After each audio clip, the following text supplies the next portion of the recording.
আসসালামু আলাইকুম ভিউয়ার্স। প্রচণ্ড রোদ উঠছে আজকে, তাই কবুতরের খাবারগুলোকে রোদে দিয়ে দিলাম। সারাদিন রোদে দিয়ে রাখবো।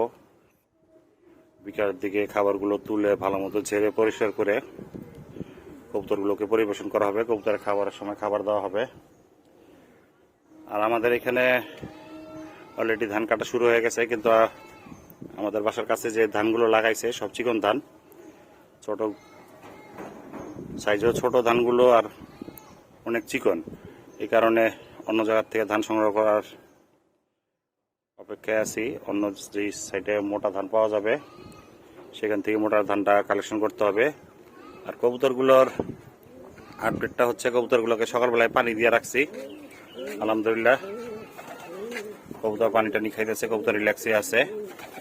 কারণ আমার লফটটা যেভাবে তৈরি করা, এখানে কবুতরের রোদের তাপমাত্রাটা খুব একটা বেশি লাগে না শরীরে, কারণ ফয়েল পেপার দেওয়া আছে টিনের নিচে।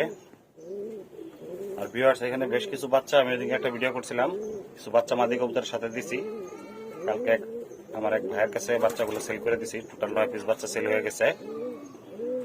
2-1 দিনের মধ্যে ভাইয়ের কাছে পাঠিয়ে দিব বাচ্চাগুলা। আরো বেশ কিছু কবুতর ব্রিডিং এ দেওয়া হয়েছে, ইনশাল্লাহ এই বাচ্চাগুলো আবার হয়ে যাবে। বেশ কিছু বাচ্চা ফুটে হয়ে গেছে, ওগুলো একেবারে ছোট। দেখতে পাচ্ছেন আমার লফটের কবুতরগুলোকে। ব্রিডিং রুমের কবুতরগুলো আলহামদুলিল্লাহ সুস্থ সবল আছে। এই যে কালকে সিলভার বাচ্চাগুলো আলাদা করে দেওয়া হয়েছে তাদের প্যারেন্টস থেকে, তারা খাওয়া শিখে গেছে। আর ওইখানে মাস্টার পেয়ারটা ডিম পাড়ছে, আবার বসে আছে। নিচের গুলো বাচ্চা হয়ে গেছে। এই সাইডে লাল খাকি আর সিলভার খাকি নটটার সাথে পেয়ারিং করার পর ডিম পাড়ছে। নিচে আর মিজোরাও ডিম পেরে বসে আছে। ওই সাইডে আর মিজোরাটা, সেটাও জোড়া দেওয়া হওয়ার পরে ডিম পেরে দিছে।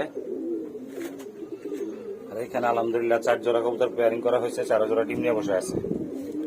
সবগুলো এট এ টাইম একই সময়ের মধ্যে ডিম পারছে। ইনশাল্লাহ এদের বাচ্চা কাচ্চা সব একই এজের হবে। আর নর কবুতরগুলোকে সকালবেলা পানি দিয়ে রাখছি। এদের আর কি কাজ, সারাদিন ডাকাডাকি মস্তি করার চেষ্টা, এই তাদের কাজ। কারণ এখন আর আমি কবুতর বের করি না, প্রচন্ড রোদ, তাপমাত্রা অনেক বেশি। সারাদিনই কবুতরকে পানি দিয়ে রাখি। এই যে সকালবেলায় সেই কবুতরকে পানি দিয়ে রাখছি। আপনাদের কবুতরগুলোকে এই তাপদাহের মধ্যে অবশ্যই 2 বেলা পানি দিবেন। কবুতরগুলো সুস্থ সবল থাকবে, অ্যাক্টিভ থাকবে। কবুতরের শরীরে কোনো পানি শূন্যতা দেখা দিবে না। কিছু গ্রিডও আনা হয়েছে, গ্রিডগুলো রোদে দিয়ে রাখছি। এখানে কিছু বিটার কবুতরের জন্য খাবার আনা হয়েছে, এইখানে খাবার আনা হয়েছে। এটা মিক্সচার খাবারটা, এই খাবারটা আমি আমার ফ্লাইং কবুতরকে পরিবেশন করব। বিয়ার সাইজের দিকে আপনারা একটু ভালো করে লক্ষ্য করে দেখেন। আমাদের বাড়ির কাছে যে ধান করা হয়েছে, ধানগুলো কাটা শুরু হয়ে গেছে। বেশ কিছু ক্ষেতে ধান কাটা হয়ে গেছে, আর কিছু বাকি আছে। আজকে দেখার, ওই যে আমি আপনাদেরকে একটু জুম করে দেখানোর চেষ্টা করি। এই যে লোকজন ধান কাটতেছে, এইগুলো সব চিকন ধান করছে। এবার এই ধান আর এবার নেওয়া যাবে না, একটু মোটা ধান নিতে হবে, কারণ চিকন ধান কবুতর অনেক নষ্ট করে। এই কারণে চিন্তা করছি এই ধান না নিয়ে মোটা ধান নিব আমি। আর ছাদের পরিস্থিতি হচ্ছে এই, ছাদে ইটা খোলা আছে বাউন্ডারি দেওয়ার জন্য, কিছু শাটারিং এর পাশও রয়েছে ছাদে। এই ইটাগুলো সরাইলে লফটে সেটা আনা হবে। কাজের লোকজন যে গ্রামের বাড়িতে গেছে তারা এখনো ফিরে নাই, সবাই ফিরলে ইনশাল্লাহ ইটাগুলো সরাইয়া লফটগুলা ওই সাইডে নেওয়া হবে। আর যে প্রচন্ড বাতাস, আমাদের বাড়ির এলাকায় এখন প্রচন্ড বাতাস হচ্ছে। কবুতরগুলো বাতাসে অনেকটাই ঠান্ডা থাকতেছে, কিন্তু তারপরও প্রচন্ড তাপ। আপনারা সকালে দোয়া করবেন তানজিদ আবিজান লফটের কবুতরগুলো যাতে সুস্থ সবল থাকে।